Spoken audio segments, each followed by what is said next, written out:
आपका स्वागत है। मैं हूं आपके साथ देवेंद्र वर्मा। दोस्तों, आज हम बात करेंगे दिल्ली की। दिल्ली जो हमारे देश की राजधानी है और एक ऐसा अनोखा शहर है कि जिसके राजधानी के एक शहर के अंदर दो दो सरकारें चलती हैं, एक केंद्र सरकार और दूसरी राज्य सरकार। ये अजूबा आपको पूरी दुनिया में भारत के अलावा कहीं और देखने के लिए नहीं मिलेगा। ये आखिर क्या कारण रहा होगा कि दिल्ली जो एक बड़ा शहर मात्र है, एक मेट्रो सिटी है, उसके अंदर आखिर क्या ज़रूरत महसूस हुई कि इसको एक राज्य का दर्जा दिया जाए और यहाँ पर एक अलग से सरकार का गठन किया जाए। तो जहाँ तक मुझे लगता है कि कांग्रेस पार्टी ने अपने छुट भइये नेताओं को सत्ता की मलाई चटाने के लिए एक राज्य सरकार के गठन की परिकल्पना की और दिल्ली के अंदर विधानसभा की स्थापना की। लेकिन कुछ ही समय बाद शायद कांग्रेस सरकार को अपनी गलती का एहसास हुआ होगा, तो उन्होंने वापस इस राज्य की विधानसभा भंग करके और इसे दोबारा से यूनियन टेरिटरी बना दिया। तो उसके बाद काफ़ी समय तक दिल्ली यूनियन टेरिटरी के रूप में रही और यही वो समय था जब दिल्ली के अंदर सुख शांति थी। दिल्ली एक विकास करता हुआ शहर दिखाई देता था। दिल्ली वास्तव में देश की राजधानी जैसा एक शहर दिखता था। उसके बाद 1993 में फिर दोबारा इसको जो है राज्य का दर्जा दिया गया और विधानसभा की स्थापना की गई। तब से लेकर अभी तक दिल्ली का जो विनाश हुआ है वो अकल्पनीय है। देश की राजधानी पर देश के किसी भी राज्य में रहने वाले व्यक्ति का उतना ही हक होता है जितना वहाँ पर रह रहे किसी दूसरे नागरिक का। तो दिल्ली पूरे देश के लिए एक चिंता का विषय बन गई है, क्योंकि दिल्ली आज के समय में देश के सबसे प्रदूषित शहरों में से एक बन गई है। दिल्ली देखने में एक स्लम बस्ती के रूप में परिवर्तित हो गई है। दिल्ली के अंदर लाइफलाइन कही जाने वाली यमुना नदी का आप हाल देख लीजिए। आज वो नदी खुद वेंटिलेटर पर है, एक गंदे नाले में तब्दील हो गई है। और ये सब हाल किया है पिछले 11 वर्षों से देश की राजधानी पर राज करने वाली आम आदमी पार्टी ने। उससे पहले कांग्रेस सरकार थी जो भ्रष्टाचार तो जरूर करती थी, लेकिन साथ ही जन कल्याण के भी कुछ कामों को कर दिया करती थी।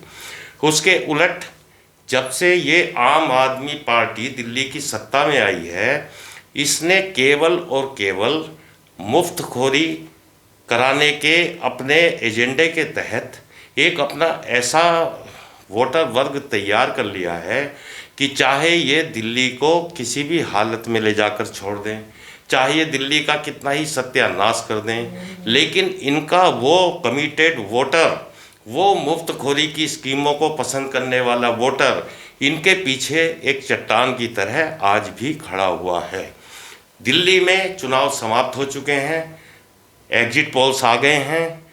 कितने exit poll Bharatiya Janata party की सरकार बनते हुए दिखा रहे हैं, तो न जाने कितने एग्जिट पोल आम आदमी पार्टी की सरकार भी बनते हुए दिखा रहे हैं।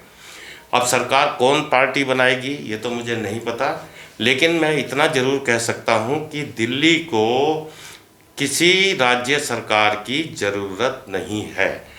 दिल्ली एक शहर मात्र है जिसको केंद्र सरकार और स्थानीय निकाय यानी एमसीडी मिलकर बहुत अच्छी तरह से चला सकते हैं। तो फिर जनता के टैक्स पर ये जबरन थोपी गई राज्य सरकार का एक शहर के अंदर आखिर औचित्य क्या है, ये मेरी समझ से हमेशा बाहर रहा है। कांग्रेस ने यदि कोई गलती की कि उसने अपने कुछ नेताओं के सत्ता में बैठाने के चक्कर में इसको एक राज्य का दर्जा दे दिया, तो ज़रूरी नहीं है कि भाजपा सरकार भी कांग्रेस सरकार के उस पाप को अनवरत जारी रखे या उसको ढोती रहे। तो अभी भी ये वक्त है कि दिल्ली को विश्व स्तरीय शहर बनाने के लिए यदि केंद्र सरकार स्थानीय निकाय के साथ मिलकर बेहतर प्रशासन दिल्ली को दे सकती है, तो इस राज्य से विधानसभा को भंग करके अविलंब इसे वापस यूनियन टेरिटरी का दर्जा दिया जाना बेहद ज़रूरी है। आखिर भारत वो देश है जो तीसरी अर्थव्यवस्था बनने की बात कर रहा है, और ना सिर्फ बात कर रहा है बल्कि उसके लिए प्रयासरत है। प्रधानमंत्री मोदी और उनकी सरकार इसके लिए बहुत प्रयास कर रहे हैं। तो एक ऐसा देश जो लगातार तरक्की कर रहा है और देश को आगे ले जाने की बात कर रहा है, तो उस देश की राजधानी भी आखिर विश्व स्तरीय क्यों नहीं होनी चाहिए? उस देश की राजधानी क्यों एक स्लम जैसा दिखाई देना चाहिए? उस देश की राजधानी में क्यों अपराधों की बहुतायत होनी चाहिए? उस देश की राजधानी में क्यों घुसपैठियों और अवैध अपराधियों की बस्तियाँ बसनी चाहिए? क्यों उस शहर के नागरिकों को साफ हवा, साफ पीने का पानी और अच्छा जीवन स्तर नहीं मिलना चाहिए? मेरा सरकार से ये प्रश्न है कि यदि दिल्ली को हम केंद्रीय स्तर पर यूनियन टेरिटरी बनाते हैं, तो क्या दिल्ली भी चंडीगढ़ जैसा शहर नहीं बनेगा? चंडीगढ़ एक ऐसा साफ सुथरा शहर कि जो वहाँ जाता है, वहाँ देखकर, उसकी सुंदरता देखकर, उसकी साफ सफाई, उसकी व्यवस्थाएं देखकर एक तरह से मन मोह लेती हैं। तो चंडीगढ़ भी केंद्र शासित प्रदेश है, वो भी दो राज्यों की राजधानी है, लेकिन केंद्र शासित प्रदेश है। तो फिर दिल्ली को क्यों नहीं वापस यूनियन टेरिटरी बना दिया जाता? यूनियन टेरिटरी बनने से दिल्ली का विकास होगा, दिल्ली विश्व स्तरीय शहर बनेगी, इसमें किसी को कोई शक नहीं है। दिल्ली के अंदर जो आबादी आज एक बड़ी समस्या बनती जा रही है, उसका मुख्य कारण है राज्य सरकारों द्वारा मुफ्तखोरी की तरह तरह की योजनाएं चलाना, जिससे आकर्षित होकर देश भर के लोग दिल्ली में आकर बसना चाहते हैं और यहाँ के संसाधनों पर अतिरिक्त बोझ डाल रहे हैं।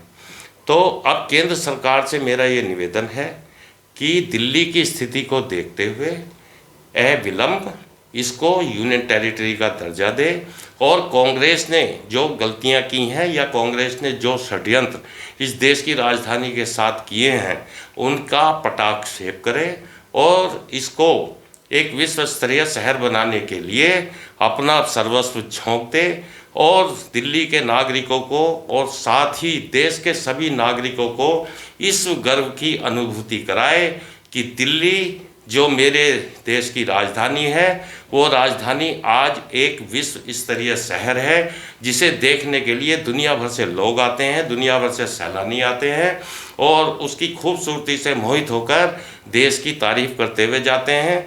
इससे देश की विदेशों में एक बहुत अच्छी छवि का निर्माण होगा, वरना फिलहाल तो दिल्ली को देखकर जो भी व्यक्ति विदेश से आता है या बाहर से सैलानी आते हैं, वो दोबारा ना आने की एक तरह से कसम खाकर जाते हैं। ऐसी हाल बना दी गई है दिल्ली की कि इससे निजात पाना अब बेहद ज़रूरी हो गया है। तो दोस्तों, आपको क्या लगता है, क्या देश की राजधानी एक ऐसा शहर होना चाहिए जैसा कि आज वो है, या इसका उद्धार होना चाहिए? केंद्र सरकार को इस विषय पर गंभीर होना चाहिए। आपको क्या लगता है, ये कमेंट करके बताएं। और साथ ही दोस्तों, मेरा आपसे निवेदन है कि मेरे इस चैनल को आप सब्सक्राइब करें, वीडियो को लाइक करें और कमेंट भी ज़रूर करें। तो आज के वीडियो में इतना ही, अगले वीडियो में मिलेंगे फिर किसी और विषय के साथ। तब तक के लिए नमस्कार।